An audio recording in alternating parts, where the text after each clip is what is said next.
off, everybody has these fun facts, things you didn't know, interesting items. So, Ariel, your birthday, how old are you actually? I'm 9. It's I all right. just turned 9. You just turned 9. So, if you didn't get the joke, I'm not being, rude asking a lady how old she is. She was born February 29th, so, she just turned 9. I have a birthday every presidential election year. There we go. So fun. And Caroline, you had a background, you're from Nevada, and you have expertise as a bartender, correct? So what is your favorite cocktail to make? Ooh, to make, that's a little bit trickier. I'll go with what my favorite to drink is. Okay. That's a Negroni. And I do have to, before we get too far, make one small correction. We are in Nevada, not Nevada.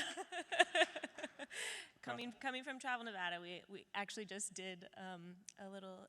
We published an article about why Nevadans say Nevada, so you can read all about it on atlasobscura.com. Check it out on Atlas Obscura a little later today. Sorry to put you on blast. No, it's all good. In Baltimore, we have, I don't know if y'all saw the TikTok, the Do You, Avenue. It's a thing. It's a Baltimore thing. So without further ado, welcome.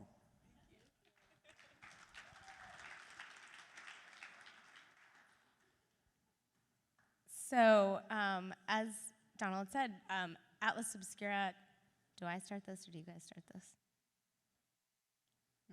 Atlas Obscura and Travel Nevada have been working together for about 8 years now, telling amazing stories about the state of Nevada. And that was one of the first things I learned about when I joined Atlas Obscura is how to say Nevada. Also Colorado, right? And if we can get the slides up, we will tell you all about it. So we've been really telling all kinds of stories. As you'll see, there's a pretty big breadth of the types of topics we've been covering over the years. But I think the unifying factor is that they're all kind of a little bit out there. And so today we're going to talk about the power of that type of storytelling, as well as how working together for a number of years has allowed us to build up this library of evergreen content and use that to reach and engage new audiences with each successive campaign. So Atlas Obscura, at Atlas Obscura, our mission is to inspire a sense of wonder and curiosity about the world. And that can mean everything from sharing awe-inspiring stories of natural wonders to heartwarming stories of reviving lost cultural traditions, to things that veer into the more unusual and quirky. And with Travel Nevada, we've really found a kindred spirit and across that whole spectrum. And it's been our recipe for success since 2016. Do you want to talk a little bit about that approach? Yeah, so I'm relatively new to the Travel Nevada team. My year anniversary is actually tomorrow, so congrats to that. I'm super Happy excited anniversary. to be part of. Yeah, we're celebrating tomorrow with my team. No, I'm just kidding. But Travel Nevada really is, or always has owned kind of the quirkiness and the unique things that our state has to offer. We're here in part of our state that is very unique. You can do things in Las Vegas you can't do anywhere else, but our state is full of what we like to call delightful contradictions, where you are currently in the brightest city in the world, and we also have some of the darkest skies in the world, and so there are vast things that Nevada has to offer that are a little offbeat, a little quirky, and we love them. We love that about our state, and we want to own that. And we actually have been working over the last year on a brand evolution to kind of transition and decide how we want to talk about those things. And a lot of that has really been deciding. Our brand purpose is to really share the heart of Nevada. And the way that we describe the heart of Nevada is that it is a little bit out there, both literally and figuratively. And we have a new brand campaign that we just launched at the end of last year called Get a Little Out There. And so really a partnership like we have with Atlas Obscura fits really, really, really well with our brand and all of the awesome, unique things that our state has to offer. Yeah, and so some of those awesome, unique things that we've featured over the years are, some of the amazing outsider art in Nevada, like The Last Supper by Albert Sukalski, Amazing natural wonders like these 5,000-year-old bristlecone pine trees, geological wonders like the Fly Geyser, attractions like the National Bowling Stadium, also known as the Taj Mahal of 10 Pins, and really cool cultural stories. There is a Basque community in Winnemucca, Nevada, that we made a video about last year. Basque dancers, and you see little kids. It is absolutely amazing. They eat it up. They know that they are Basque. They are proud that they are Basque, and they're basically pulling all of that culture into themselves.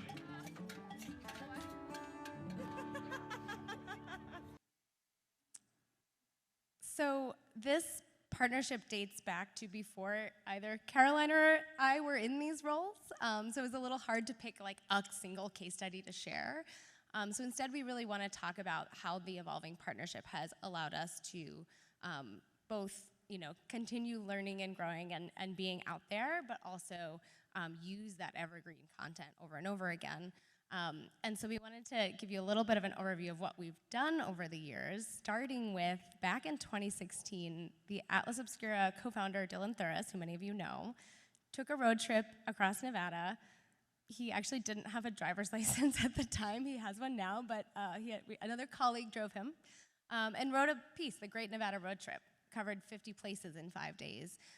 This was a really engaging first piece of content together. So the following year, we leveled it up and we created what we called the Fellowship of the Loneliest Road. This is side note. This was like the piece of content that made me want to apply for this job. This was the type of partnership what we were getting to do. But this was an artist fellowship on Highway 50, the loneliest road in America. And we had over 650 artists apply to go on this road trip. And the winner was this amazing stop motion photographer, Paul Johnston, who created 5 of these huge stop motion sort of landscape pieces over the course of 5 days. We followed that up the following year with the Fellowship of Highway 95. We sent a pair of collage artists down the Free Range Art Highway in Nevada. All of these highways, by the way, are created by you and your team, right? And there's a whole section on the website with the highway itinerary. Yeah, we have 9 branded road trips that kind of take you throughout the whole state. Yeah. Another really successful partnership. And then, over the years, we just kept building on that, trying out new formats, new distribution tactics, new targeting, and then all the while building this library of stories. And the reason I keep coming back to that is because we're able to revisit stories from the past, update them, but also tell them in new and different ways, creating, maybe something that was an entry in our atlas, our database of places, is now a podcast episode, and we've been able to tell a 15-minute version of that story that used to be a couple paragraphs on a website. And so then last year, we decided to give all of this a permanent home on our website, so we created Nevada Obscura. And this is much more than like a campaign hub that will kind of be sunset at the end of the campaign. It's a permanent collection on our site of all of our amazing content that we're constantly refreshing, re-promoting, and is a really awesome just place to go on a rabbit hole of awesome Nevada content.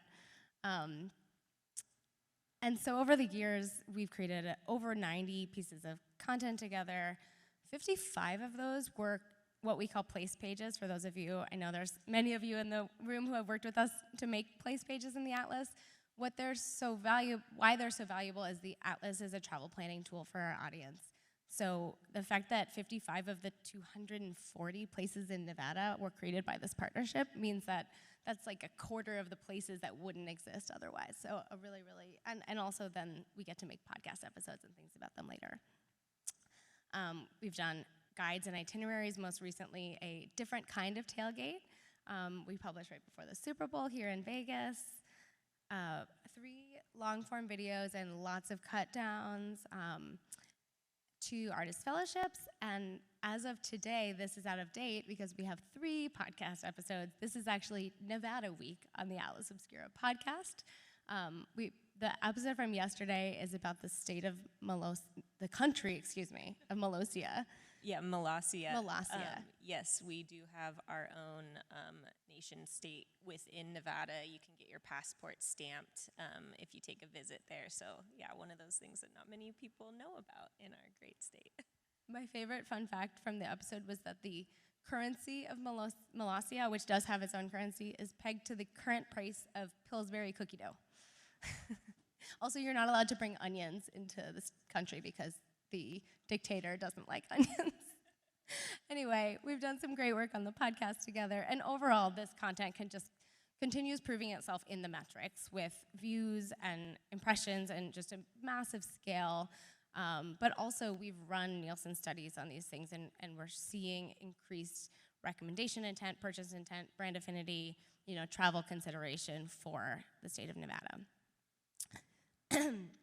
So, excuse me, I want to kind of close out my piece of this with one particular story of a place that's very special to us at Atlas Obscura and Travel Nevada. The state of Nevada, because of the rich mining history and ghost towns, has a lot of haunted places and awesome ghost stories, many of which we've covered over the years. Places like the Clown Motel in Tonopah. The Clown Motel is on the edge of the desert, and it has a collection of 700 clowns. And years ago, a writer at Atlas Obscura found the Clown Motel and put it in the Atlas. This was not part of our partnership, it just happened. And the internet started to discover the Clown Motel, and something really amazing started happening. People started making pilgrimages to the Clown Motel, to the point where now, recently an Instagrammer said, no road trip is complete without a selfie at the Clown Motel. It's iconic. And this is fun, but I bring it up because it's also a really great example of using this type of out there storytelling to have a really positive tourism impact, right? Like every person that comes to the Clown Motel, there was a comic book writer who raised $10,000 on Kickstarter to live at the Clown Motel for a whole month. So all of those people are also having meals at the Mitzvah Hotel, drinking at the one bar in town, and just bringing all of this tourism to this town. So last year, Travel Nevada and Atlas Obscura decided to tell this story in a bigger, deeper way that goes beyond just kind of the wow factor of the creepy clowns and really tells the story of the town of Tonopah and the people that make it what it is and the stunning landscape that surrounds it. And so I wanted to just share, it's an 8-minute video, so I'm going to share the first bit and the last bit so you can get a sense of it.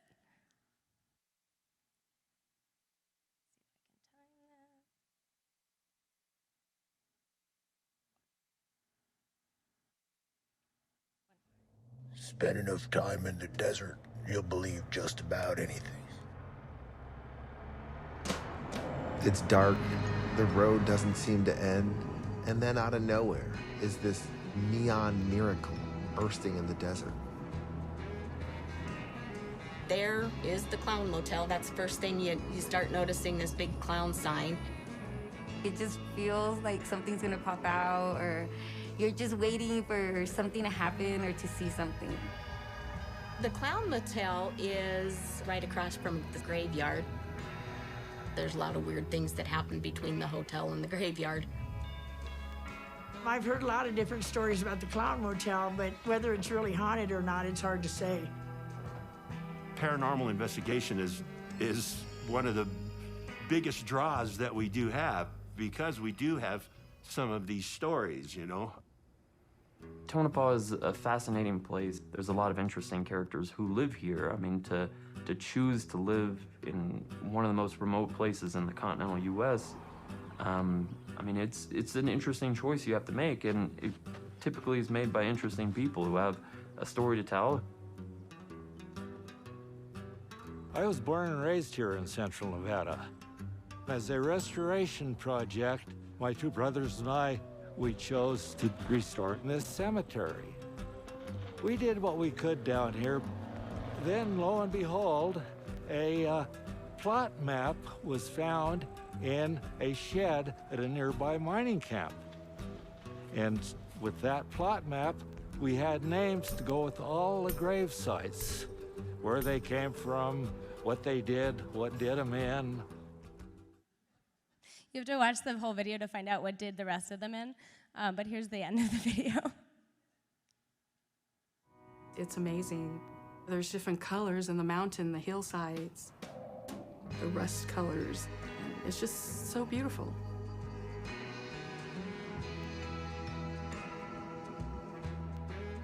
Everybody wants to believe in ghosts, and I believe that, you know, people's spirit does go somewhere, you know what I mean? Life and death are so intertwined in the desert. It's unclear where one ends and the other begins. Honey, you gotta get yourself out of the city if you want to see something special. You never know what you might find out there. And or what might find you.